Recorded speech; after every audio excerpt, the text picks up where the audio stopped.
Now, as I have told you, today I've got a busy day. I'm jumping on a plane to Tauranga. Got some stuff to do in Tauranga, the Savo.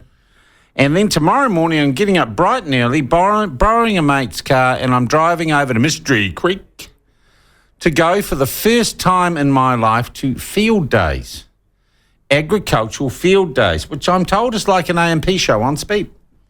And it's now become and it's almost like Waitangi Day, I'd say, like Waitangi Day, or, the day at Ratana, which kicks off the political year with all the politicians going. The politicians now beat a path to Mystery Creek, and it has become a really significant cultural event in our calendar. I find it very interesting, and I thought, well, I've never been, so I'm going to go this year. And in fact, I can remember talking last year, and it was delayed last year. I think they put it off because of COVID and stuff, so they got going again. I think they're back into a normal cycle now, and we're joined now by the CEO of the New Zealand National Field Days Society. That sounds highfalutin, doesn't it? Peter Nation. G'day, Peter. How are you, mate? Yeah, morning, Sean. How are you? We did have a discussion. I reckon it was just about this time last year. It was on the Friday of our Yeah. But didn't you delay last year because of COVID or something, or weather? Yeah. Well, no, COVID. A lot of people forget we were in red because we got caught up in the lockdown with Auckland. And because it takes us so long to build, there was no way we could get it ready for June. So we pushed it into summer because of that. That's right. So we've run that, and now I just heard your intro. We're back into normal cycle of June. So we're in day 3 today, and the weather's been very kind to us. Yeah, and yes, you do need to come. Yeah, and I am. I'm getting on a plane. I'm going to Tauranga. I'm going to come over on Saturday. I went online last night. $30 is all it was, and I bought my ticket. I bought my e-ticket. Yep, and you go through the express lane when you get here, and the big events. Yes, we have some traffic delays, but we are shifting a lot of people in a day in and out, and that's Field Days. Well, I had figured an hour 40 from a Makaroa north of Tauranga through to Mystery Creek. Is that about right? Would you reckon? Yeah, you should be. I mean, Google Maps, we've got them all loaded in, so just be guided by that on what route you take. And you're going to have a good time when you get here, though. But you've got some rain coming through, haven't you? Oh, it's pretty light. It's drizzle. Yeah. And, who knows, it might go over us or round us. Yeah. But, we'll enjoy seeing you here. I reckon you're going to have a good time. You going to be around Saturday, Peter? We might bump into you. Yeah. Oh, yeah, no, you might bump into us if you registered into the media centre, and I might come up and I don't think I've got media. I've just gone as Joe Public, mate.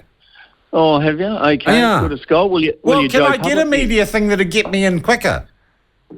Yeah, you could do. Just come through on our website, and they'll... All right. We'll sort that out with Ben. But meantime, how are you going this year? Is it nice to be back into the normal cycle? I am hearing good things from people we've talked to.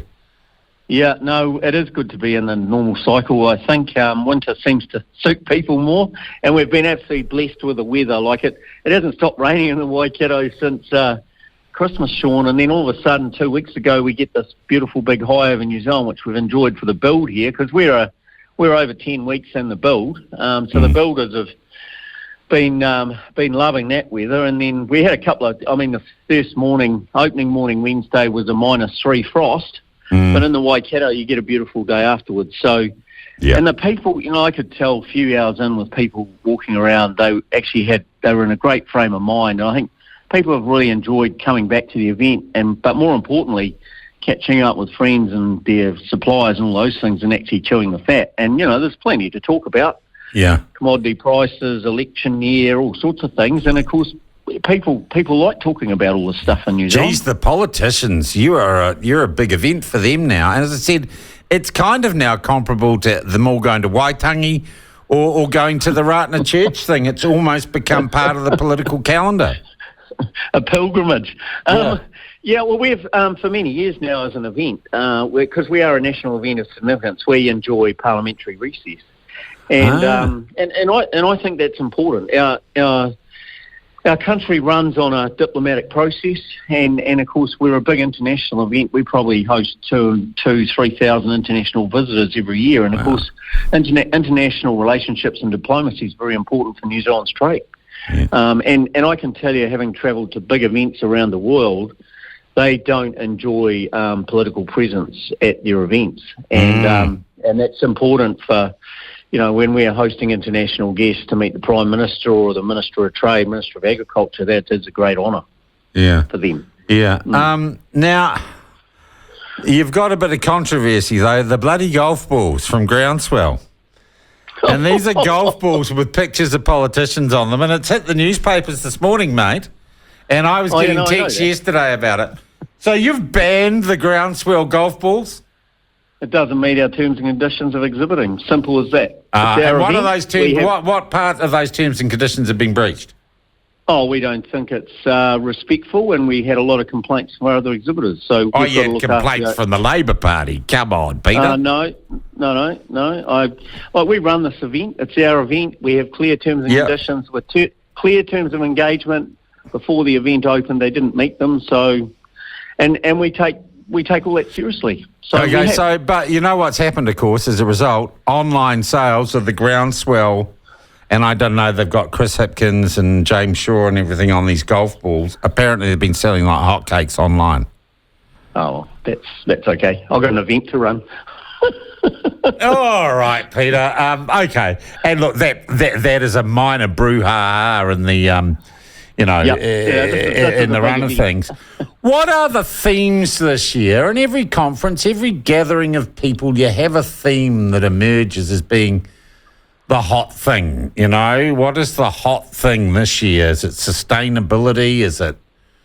So our event, and has done for some years, Sean, run on three clear strategic pillars of innovation, education and globalisation. So our event, our exhibitors are obviously, the core of the business. They come in and not all of them come to sell anything, amazingly enough. They actually come to talk about a service or their brand or whatever. Obviously there's a lot of plant and machinery here. I'm looking out across the site now.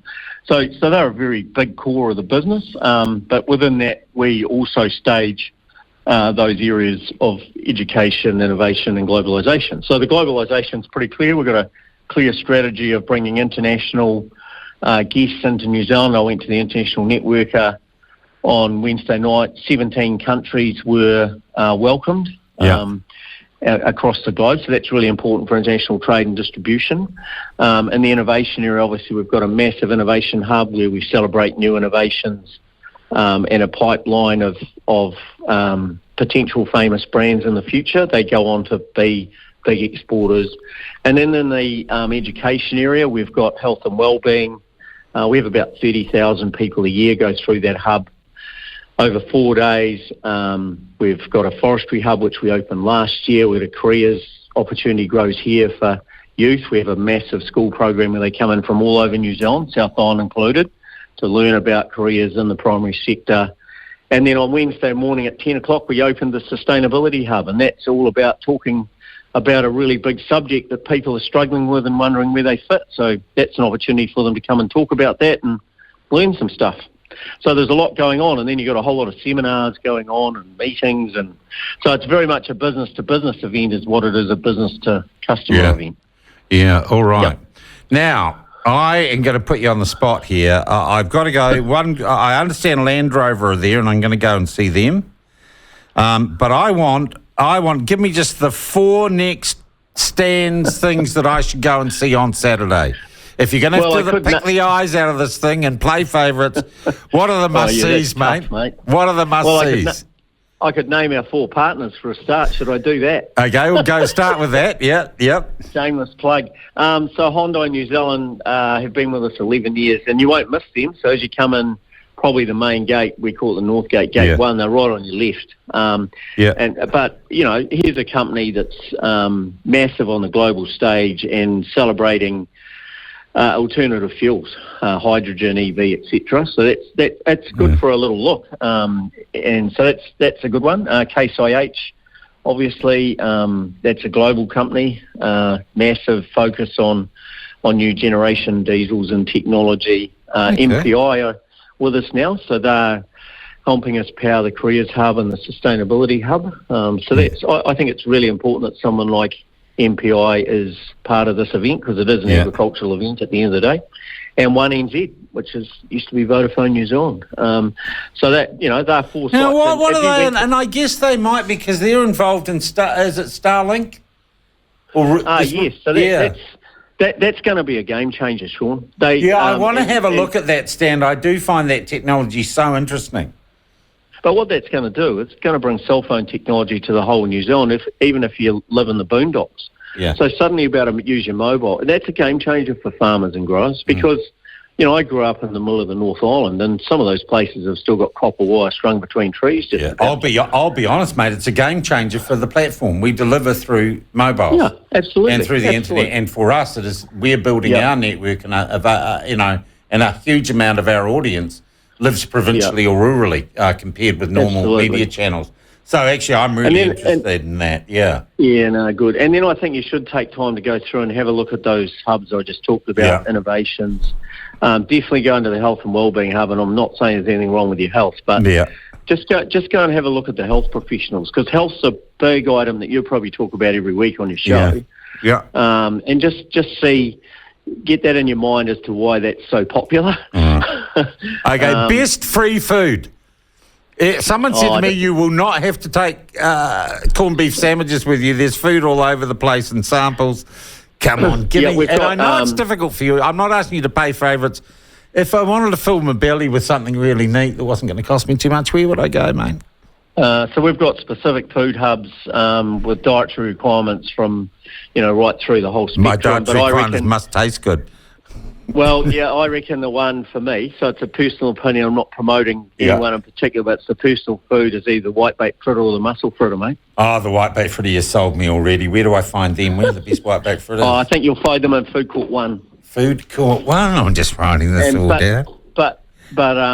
But be prepared because it's a very, very busy food court. There's a lot of people there. Okay, I aim to turn up about 8:30 Saturday morning. How busy is she going to be? I plan to spend the whole day there. Saturday's busy. Bring comfy shoes. Okay, so the RM Williams aren't going to cut it? Oh, it's up to what you feel comfortable in. It's 47 hectares of event. So we've got 16 kilometres of road. Download the app. Very important. Everyone that's coming needs to download the app because that'll give you a directional map of where you're sited. It'll pinpoint you and it'll show you where to go and plan your visits, even down to coffee shops and toilets. So you can't go wrong. What can go wrong, Sean? Oh, I'll find something. Don't you worry. Hey, Peter, thank you very much indeed for your time. I know you're dreadfully busy. Oh, just look, final thing. How many visitors are you likely to have by close of play Saturday? Oh, what's the OCR going to be in December? I don't know. So on average, we're around, north of 100,000 normally at this event. So, I don't know. And because the weather plays a part and we are crossing our fingers. I'm looking out now and I can see that car park. It's just streams of cars coming in. Big day, big weekend for Hamilton because they got the Chiefs versus the Brumbies too this weekend. So I think a lot of people will come to Fieldays Saturday and then go and watch the game, eh? Wouldn't you? Well, I might just, what you've done, Peter, I'm just putting a call out saying, anyone got a spare ticket for Saturday night? I might delay my return to Tauranga. Oh, excellent stuff, Peter. Thank you so much for the heads up on Fieldays. I'll let you get back to it. Okay. Peter Nation, CEO of New Zealand National Fieldays at Mystery Creek in Hamilton. And I am going. It was. I just sat and thought about it. Why not? Land Rover and Hyundai. MPI, Ministry of Primary Industries, is a big partner. And One New Zealander doing the Starlink thing. Interesting. Really interesting. I'm greatly looking forward to it. And I don't know if you got a spare slot in your corporate box at the stadium in Hamilton on Saturday night. I'm round. Just saying I'm round.